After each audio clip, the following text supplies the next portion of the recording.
Today I'm going to show you how to upload a file from Google Drive into ThriveCart. So if you want to do a PDF download, an Excel template, different things like that.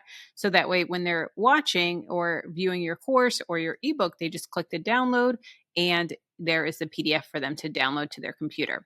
So first thing we're going to do is go to our Google Drive and we're going to sign in. Then we're going to hit new and upload file. You can do a folder upload as well if you want to create a folder that you can just keep all the things for one course or module, whatever you want to do. But we're going to go file upload.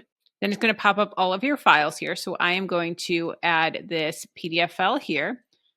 So I'm going to click open. Here we are in our Google Drive. Now, if we click on these three dots and we go to share and copy link, that is going to make them need to request access and log in. So for instance, let me show you here on another tab. It's going to make me sign in. So I don't want to do that. So what I'm going to do is click on and open up the PDF or file. We're going to hit the share button. And then instead of having it restricted, we're going to do anyone with this link. So anyone with this link, we're going to copy link.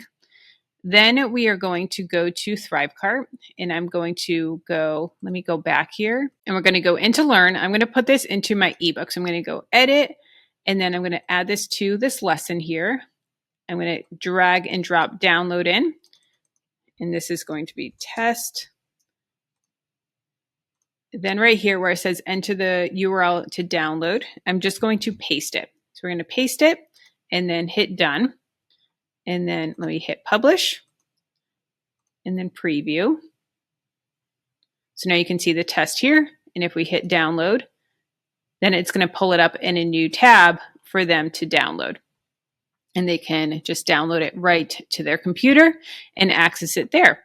So that is how you add files from Google Drive into ThriveCart. ThriveCart does not host any files. Everything needs to be separate. If you want to go even deeper into ThriveCart, I have a free course that walks you through ThriveCart, setting up ThriveCart, all the ins and outs of ThriveCart. It's a over-the-shoulder type of view where you can see exactly what I'm doing click by click. And I also have modules on things like pricing a course, how to come up with your course topic, how to market a course, how to get beta testers in a course. It goes to the ins and outs of setting up a course, launching a course, and like I said, it is completely free, so definitely check it out down below in the description. And I do want to say, if you don't have ThriveCart yet, I have a link for 50% off of ThriveCart lifetime access, which is amazing about ThriveCart. There's other course platforms where you have to pay monthly or annual, but with ThriveCart, lifetime access, and I have a link for 50% off. Let's keep the conversation going. If you want to see my other ThriveCart tutorials, check out this video here. And if you want to see side hustles that you can do from home, check out this video here.